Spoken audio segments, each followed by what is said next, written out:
Hello बच्चों, मैं Anoop sir, आप सभी को अनूप कुमार क्लासेस में स्वागत है।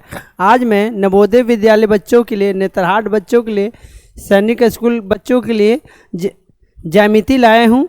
देखिए, सबसे पहले ज्यामिति में आपको बिंदु के बारे में बतलाया गया है ना। तो बिंदु, अगर कोई पूछेगा बिंदु किसे कहते हैं तो इसको डेफिनेशन क्या हो जाएगा।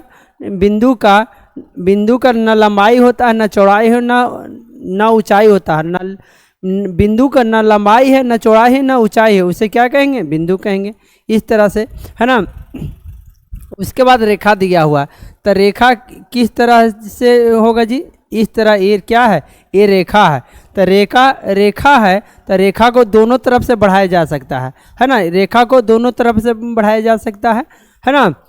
और इसको क्या लिखता है डिफिनेशन? रेखा बिंदुओं का एक समूच है जो एक सीधे में एक दूसरे से बिल्कुल सटा हुआ रहता है ना। उसके बाद हम लोग चलते हैं आगे। क्या कहता है? उसके बाद समतल कहता है कि समतल किसे कहता है? समतल वह जिसमें लंबाई और चौड़ाई हो लेकिन मोटाई नगन हो, नगन में न के बराबर हो। समतल उसे कहेंगे जिसमें लंबाई हो और चौड़ाई हो लेकिन मोटाई क्या हो? न के बराबर हो, उसे क्या कहेंगे? समतल कहेंगे, है ना। चलते हैं आगे। आगे क्या कहता है? आगे क्या कहता है? एक रेखा में अनंत बिंदु होते हैं। एक रेखा में कितने बिंदु? अनंत बिंदु होते हैं। कोई सवाल पर आएगा कि एक रेखा में कितने बिंदु, तो अनंत बिंदु आपको बोलना पड़ेगा, है ना। फिर क्या कह रहा है कि एक बिंदु से होकर अनंत रेखाएं खींची जा सकती है। एक बिंदु से के गो रेखा खींची जा सकती है? एक बिंदु से के गो रेखा खींची जा सकती है? तो बहुत सारा, अनंत, है ना। एक बिंदु से कितनी रेखा? तो अनंत रेखा खींची जा सकती है। फिर क्या कह रहा है? 3 या 3 से अधिक बिंदु संरेख बिंदु कहलाती है। 3 या 3 से अधिक बिंदु क्या कहलाएगी? संरेख। यदि एक रेखा हो, यदि एक ऐसी रेखा हो जिसमें तीनों बिंदु को अवशिष्ट करती हो, जैसे देखिए एक रेखा है इस तरह से, इस संरेख है ना। क्या है? संरेख है। असंरेख, अगर असंरेख इस तरह से रहेगा, एक सीध में नहीं है, वो असंरेख है ना। एक सीध में रहेगा तो संरेख, और एक सीध में न रहेगा तो असंरेख, है ना। असंरेख रेखा। चलते हैं आगे। आगे क्या कहता है बच्चों? देखिए ये सब क्या है? क्या चीज का उदाहरण? संरेख का, है ना। क्या चीज का उदाहरण है? संरेख का, है ना। आगे चलते हैं। आगे क्या कहता है बच्चों? आगे क्या कहता है ना। संगामी रेखा किसे कहते हैं? संगामी रेखा 3 या 3 से अधिक रेखा, बोल रहा कि 3 या 3 से अधिक रेखा संगामी रेखा कहलाती है। यदि एक ऐसा बिंदु जो सभी रेखाओं पर हो, है ना, एक ऐसा बिंदु जो सभी रेखा पर होगा, उसे कौन सा क्या कहेंगे? उसको संगामी रेखा कहेंगे, है ना।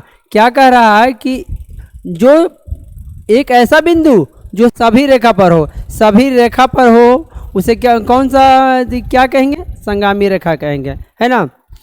फिर देखिए आगे क्या कहता है बच्चों। आगे क्या कहता है? बोल रहा है कि दो भिन्न रेखाओं में से एक से अधिक उपनिष्ठ बिंदु नहीं हो सकते। दो भिन्न रेखा है, दो गो भिन्न मतलब अलग अलग रेखा है, उसमें के गो उपनिष्ठ बिंदु हो सकता है? के गो बिंदु?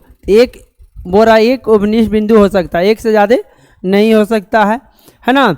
इसी तरह से हम लोग आगे चलते हैं। आगे क्या करता है? बोरा प्रतिच्छेद रेखा किसे कहेंगे जी? जो एक दूसरे को काटेगा उसको क्या चीज कहेंगे? प्रतिच्छेद रेखा कहेंगे, है ना। एक दूसरे को काटेगा क्या कहेंगे? एक तल की दो भिन्न रेखाएं जिसमें एक बिंदु उपनिष्ठ हो, प्रतिच्छेद रेखा कहलाती है। एक बिंदु क्या हो? उपनिष्ठ, दोनों में हो, है ना। आगे चलते हैं। आगे क्या कहता है? समांतर रेखा के बारे में बतलाना है। समांतर रेखा के बारे में बतलाना है बच्चों। तो समांतर रेखा, देखिए ये समांतर रेखा कैसे पहचानेंगे? जब दोनों के बीच का दूरी बराबर होगी। मान चलिए यहाँ 4 मीटर है तो यहाँ पर भी 4 मीटर है ना। जैसे ट्रेन की पटरी, है ना, सभी जगह क्या है? बराबर रहता है। तो क्या कौन सा रेखा हो जाएगा? समांतर रेखा कहेंगे उसको। क्या कौन सा रेखा कहेंगे? समांतर रेखा कहेंगे, है ना। चलते हैं आगे। आगे क्या कहता है बच्चों? आगे क्या कहता है ना। समांतर रेखा हम लोग जान गए। उसके बाद क्या कहता है? उसके बाद, है ना, देखिए उसके बाद हम लोग चलते हैं कोण पर। क्या कोण, कोण किसे कहेंगे जी?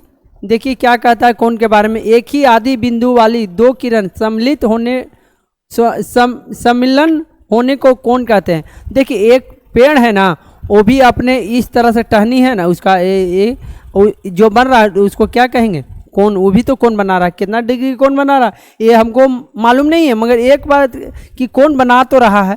एक पेड़ है इस तरह से, मान चलिए इस तरफ से उसका डाली निकला हुआ है, तो ये कोण बन रहा है, वो भी क्या है? कोने है, बन रहा है। मगर इसमें डेफिनेशन क्या लिखा हो? एक ही आदि बिंदु वाली दो किरण सम्मिलन को कोण कहते हैं, है ना। फिर क्या कह रहा है जी आगे? हम लोग क्या समझाना चाहता है? बोल रहा है कि देखिए ये भी एक ये है ना, कोण है। क्या है? कोण है कि नहीं?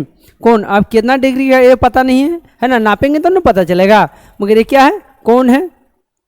चलते हैं आगे। आगे क्या समझाना चाहता है? बोरा कोण बनने वाली किरण को कोण की भुजाएं कहते हैं। कोण बनने वाली किरण को कोण की भुजाएं कहते हैं, है ना। देखिए कोण की माप हम लोग जानते हैं। क्या जानते हैं कोण की माप में? कि समकोण, कभी भी बात बोल देगा कि समकोण है तो इसका मतलब उसका माप कितना होगा? एक भुजा कितना हो, सॉरी एक कोण कितना होगा? 90 का होगा। न्यून कोण कह देगा तो इसका मतलब एक कोण कितना होगा? 90 से कम होगा, तो न्यून कोण कहेंगे। न्यून कोण किसे कहेंगे? वह कोण जिसकी माप 90 से कम हो। 90 रहेगा तो समकोण, 90 से कम रहेगा तो न्यून कोण, और 90 से ज़्यादा रहेगा तो अधिक कोण, है ना। और ऋजु कोण किसे कहेंगे? जिसकी माप 180 रहेगा। याद कर लीजिएगा, जिसकी माप 180 उसको ऋजु कोण कहेंगे, है ना। आगे चलते हैं। आगे क्या कहता है? आगे क्या कहता है? देखिए क्या कर रहा है? जब किसी कोण की दोनों किरण विपरीत दिशा में हो, है ना, विपरीत दिशा में है कि नहीं, है ना, विपरीत दिशा में, तो दोनों किरण के बीच का कोण कितना डिग्री का बनेगा? 180 का बनेगा, है ना। कितना का बनेगा? 180 का बनेगा, है ना। चलते हैं आगे। आगे क्या कर रहा है बच्चों? आगे क्या कह रहा है? आगे चलते हैं। बोरा पुनयुक्त कोण किसे कहेंगे? पुनयुक्त कोण किसे कहेंगे बच्चों? पुनयुक्त कोण बोल रहा है। पुनयुक्त कोण किसे कहेंगे? 180 से ज़्यादा होना चाहिए और 360 से कम होना चाहिए, उसी को पुनयुक्त कोण कहेंगे। संपूरक कोण किसे कहेंगे? संपूरक कोण जब दो कोना का जोड़, मान लीजिए एक कोण, दो कोना का जोड़ 180 हो जाएगा तो उसको कौन सा कोण कहेंगे? संपूरक कोण कहेंगे। दो कोना का योग कितना होना चाहिए? 180। कितना होना चाहिए? 180। मान चलिए ये 30 है तो ये कितना होगा? 150। तब ना संपूरक 180 आ गया जोड़ने पर, तो क्या कौन सा कोण? संपूरक कोण। पूरा कोण किसे कहेंगे बच्चों? पूरा कोण दो कोना का जोड़ 90 आ गया, मान चलो एगो 30 है तो एगो क्या होगा? 60, तो इसको पूरा कोण कहेंगे। और 180 आ गया तो संपूरक कोण कहेंगे। 180 आ गया तो संपूरक, और 90 आ गया है तो पूरक कोण कहेंगे, है ना। पूरा कोण लगता है कि आगे में समझाया गया होगा, है ना, मगर हम लोग पहले ही समझ जाते हैं, पहले ही बतला दे रहे हैं, है ना। चलते हैं अगले में। देखिए ये भी है उसी का फोटो, है ना। आगे हम लोग चलते हैं। क्या कहना चाह रहा है देखिए, और क्या है? चलिए दूसरा पेज में आ गए हैं, है ना। संपूरक कोण कहलाएंगे। पूरा उसमें बात नहीं था इसलिए पूरा बात यहाँ पर लिखा है ना। पूरा कोण अभी बतलाएं। दो कोना का योग कितना होना चाहिए? 90। आसन कोण किसे कहेंगे? देखिए ये क्या है? आसन कोण है ना। आसन कोण है, इसमें एक भुजा उपनिष्ठ होना चाहिए और दो कोण का एक ही शीर्ष होना चाहिए। दो कोण का एक ही शीर्ष होगा, उसे कौन सा कोण कहेंगे? आसन कोण कहेंगे। एक भुजा उपनिष्ठ होना चाहिए, है ना, और दो कोण में ना एक शीर्ष होना चाहिए, है ना। दो कोण में एक भुजा उपनिष्ठ होना चाहिए और एक शीर्ष होना चाहिए, है ना। एक ही शीर्ष होना चाहिए, है ना। उसे कौन सा कोण कहेंगे? आसन कोण कहेंगे। आगे चलते हैं, है ना। आगे चलते हैं। आगे क्या कहता है बच्चों? देखिए वही समझाया गया है। फिर क्या कह रहा है? रैखिक युग्म में किसे कहेंगे जी? जब ये कोण जोड़ने पर 180 आ गया उसे रैखिक युग्म कहेंगे। एक रैखिक युग्म मान लीजिए इसको कितनों अधिक कीजिएगा, रेखा इसमें कीजिएगा, है ना, उसमें सबको जोड़ना पर आना चाहिए 180। उसको कौन सा कोण कहेंगे? रेखिक युग्म कहेंगे, है ना। ये क्या करता है? ये क्या कहता है? दो आसन कोणों का जिनकी भिन्न भुजाओं दो विपरीत किरण हो, कोणों को रेखिक युग्म होंगे जिनकी माप 180 होती है ना। उसे कौन सा कहेंगे? रेखिक युग्म कहेंगे, है ना। चलते हैं आगे। आगे क्या कहना चाहता है बच्चों? आगे क्या कहना चाहता है? देखिए, इसको शीर्षामुख कोण कहेंगे। किसको कहेंगे? शीर्षामुख कोण। मान इसका ए, इसका सामने ए, इसका सामने ए, इस शीर्षामुख कोण है, या समूह कोण भी कह सकते हैं, शीर्षामुख या सम्मुख। और इसका सम्मुख ये होगा। सम्मुख कोण बराबर होता है ना। मान चलिए 50 है तो ये भी होगा 50, अगर ये होगा 100 तो ये भी होगा 100, है ना। इस तरह से एग्जाम्पल दे के बतला रहे हैं, है ना। आगे चलते हैं। आगे क्या कहता है बच्चों? आगे क्या कहता है? आगे क्या कहता है? आगे चलिए शीर्षामुख के बारे में बतला रहा है। अब देखिए क्या क्या बतलाना चाह रहा है, और देखिए क्या बतलाना चाह रहा है ना। देखिए, जब दो समांतर रेखा एक तिर्यक रेखा काटेगी तो एकांतर कोण बराबर होता है। याद कर लीजिए, एकांतर कोण क्या होता है? बराबर होता है। क्या लिखा है? एकांतर कोण का युग्म समान होता है ना। जब दो समांतर रेखा को एक तिर्यक रेखा काटती है ना। क्या लिखा है? यदि कोई सरल रेखा या दो से अधिक रेखाओं को भिन्न भिन्न बिंदुओं पर काट रहे, अलग अलग बिंदुओं पर काटता है, उसे तिर्यक रेखा कहते हैं। यदि कोई तिर्यक रेखा दो समांतर रेखाओं को काटे तो एकांतर कोण क्या होता है? समान होता है। और क्या होता है? तिर्यक रेखा एकांतर कोण समान होता है। एकांतर कोण किसे कहेंगे बाद में बतलाएंगे, पहले ही जान लीजिए कि एकांतर कोण क्या होता है? समान होता है। तिर्यक रेखा एक ही ओर के अंतःकोण का संपूरक होता है, मतलब 180 होगा। एक ही ओर के अंतःकोण, अंतःकोण किसे कहेंगे वो भी बतला रहे हैं आगे। आगे पहले समझ लीजिए, पहले याद कर लीजिएगा क्या क्या बात है ना। बोरा की एकांतर कोण क्या होता है? बराबर होता है। और एक ही ओर के अंतःकोण संपूरक होता है, मतलब 180 होता है ना। संगत कोण भी बराबर होता है ना। संगत कोण भी बराबर होता है। तिर्यक रेखा, अब बोरा अंतःकोण किसे कहेंगे? एकांतर कोण किसे कहेंगे? संगत कोण बतलाना है ना। ही ना बतलाना है। देखिए हम लोग, देखिए समझाया गया है, यहाँ पर आप लोग को समझाया गया है। देखिए देखिए मान चलिए ये है दो समांतर रेखा को ना काट दिया एक तिर्यक रेखा, तो क्या हुआ? देखिए उसके बाद क्या हुआ? बोरा 4 और 6 और 3 और 5 एकांतर है। देखिए 4 और 5, 4 और 6, सॉरी 4 और 6, ये इसका एकांतर है। मान चलिए 50 डिग्री, तो ये भी होगा 50 डिग्री, है ना। एकांतर कोण क्या होगा? सब बराबर होगा। तो 4 और 6 और 3 का एकांतर कोण 5, ये क्या होगा? बराबर होगा, है ना, क्योंकि बराबर का चिन्ह दिया हुआ है। फिर बोल रहा है 4 और 5 एक ही ओर के अंतःकोण है, 4 5 या 3 और 6, 3 6 या 4 5, ये दोनों को जोड़िएगा ना तो 180 आएगा, ये दोनों को जोड़िएगा तो 180 आएगा, है ना। इस तरह से फिर क्या कह रहा है कि 4 और 5 और 3 6 तिर्यक रेखा एक ही ओर के अंतःकोण है। 4 5 3 6, 4 5 3 6, ये सब क्या है? एक ही ओर के अंतःकोण। एक ही ओर के अंतःकोण, यही ना समय नीचे लिखा हुआ था कि एक ही ओर के अंतःकोण क्या होना चाहिए? बराबर होना चाहिए, सॉरी एक ही ओर के अंतःकोण का योग 180 होना चाहिए, एकांतर कोण बराबर होना चाहिए और संगत बोल रहा था। देखिए संगत किसे कहेंगे? एग्जाम्पल से ही समझ लेते हैं, है ना। हम लोग चलते हैं एक संगत के। देखिए क्या कह रहा है? 1 और 5 संगत है, 1 और 5 संगत है। हम लोग क्या क्या समझ गए? एकांतर कोण समझ में आ गया कि एकांतर कोण कौन कौन है? ये इसका एकांतर है ना, ये इसका एकांतर है ना। और क्या? एक ही ओर के अंतःकोण भी हम लोग जान गए, एक ही ओर के अंतःकोण भी, है ना। अब हम लोग चलते हैं संगत कोण में। तो 1 और 5 संगत कोण, 1 का 5, 1 का क्या होगा? 5 होगा, 1 का क्या होगा? 5, 1 का 5 और 2 का 6 होगा, 3 का 7 होगा, 4 का 8 होगा। देखिए 1 का 5, 2 का 6, 2 का 6 और 3 का 7, है ना। ये इसका है, देख ले ध्यान से, ये इसका है, ये इसका संगत है, ये इसका है, ये इसका संगत है ना। चलते हैं आगे। आगे क्या कहता है समझाना चाह रहा है जी बच्चों? आगे क्या समझाना चाह रहा है ना।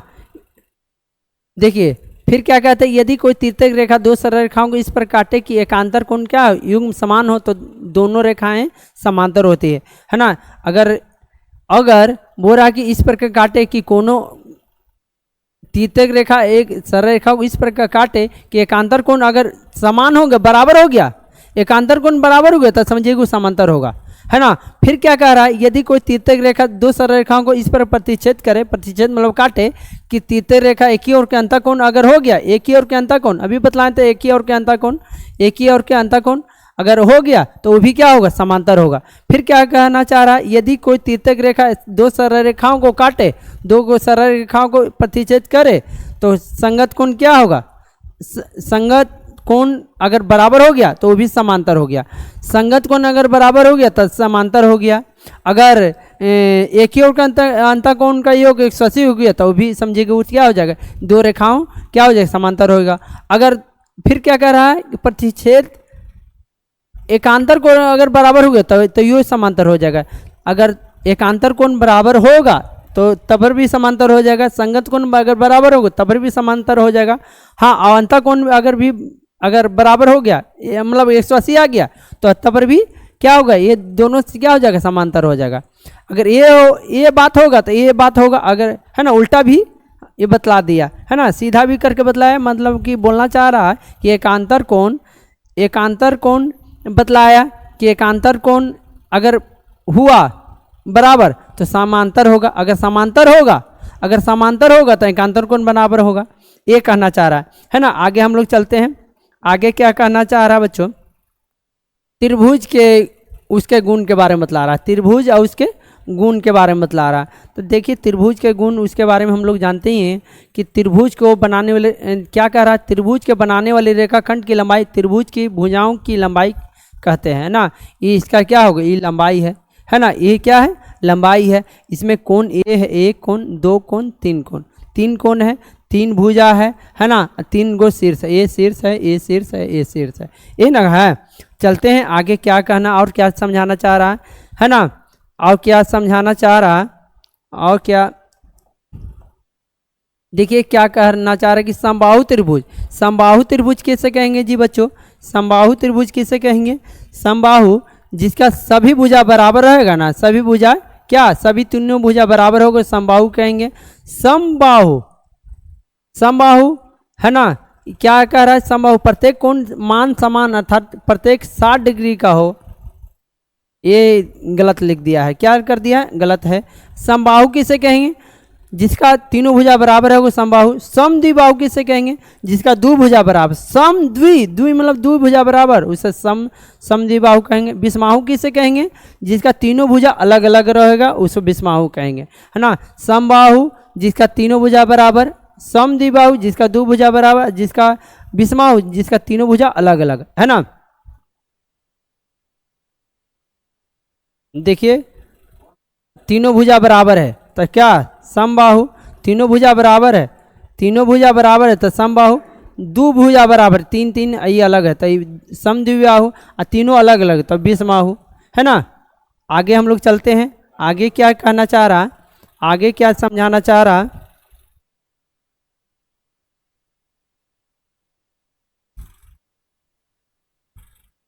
देखिए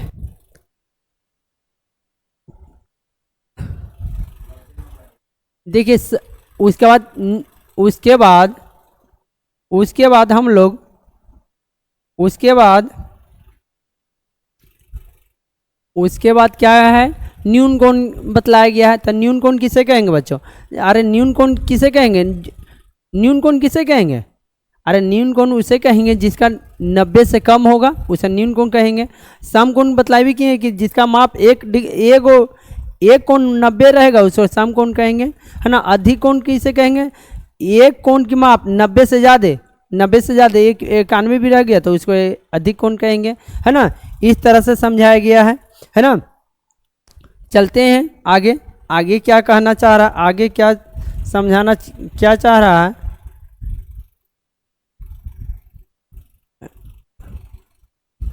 देखिए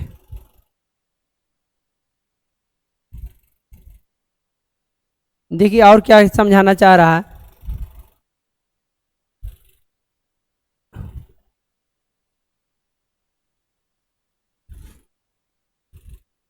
देखिए बोल रहा है यदि किसी त्रिभुज का एक भुजा बढ़ाई जाए तो इस प्रकार बना बहिष कोण सुदूर अंतःकोण के योगफल के बराबर होता है। ये बोल रहा है बहिष कोण बढ़ावल गया है ना, तो ये सुदूर अंतःकोण के क्या होगा, बराबर होगा। मान चलिए 50 और ये मान चलिए 70, तो ये कितना हो जाएगा, 120 हो जाएगा। इस तरह से कहना चाह रहा है ना। बहिष कोण के बराबर होगा कब, दोनों सुदूर अंतःकोण है ना, सुदूर अंतःकोण ये बहिष कोण के क्या हो जाएगा, बराबर होगा, है ना। चलते हैं आगे, है ना। फिर क्या कह रहा है, त्रिभुज के सामने भुजा समान भुजाओं के समूह कोण समान होते हैं, है ना।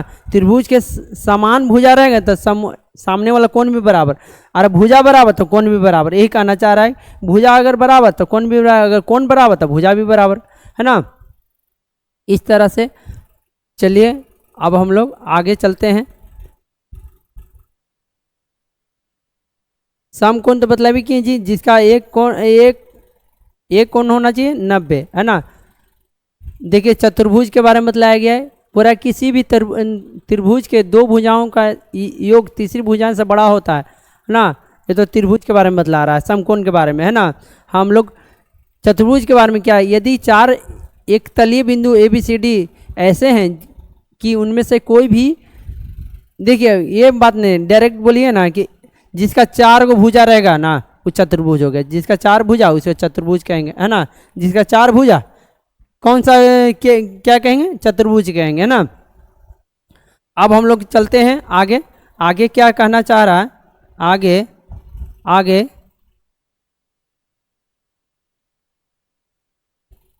क्या कहना चाह रहा है, समूह कोण। समूह कोण तो बतलाएंगे जी, समूह कोण किसे कहेंगे, है ना। अब हम लोग चलते समलंब चतुर्भुज, है ना।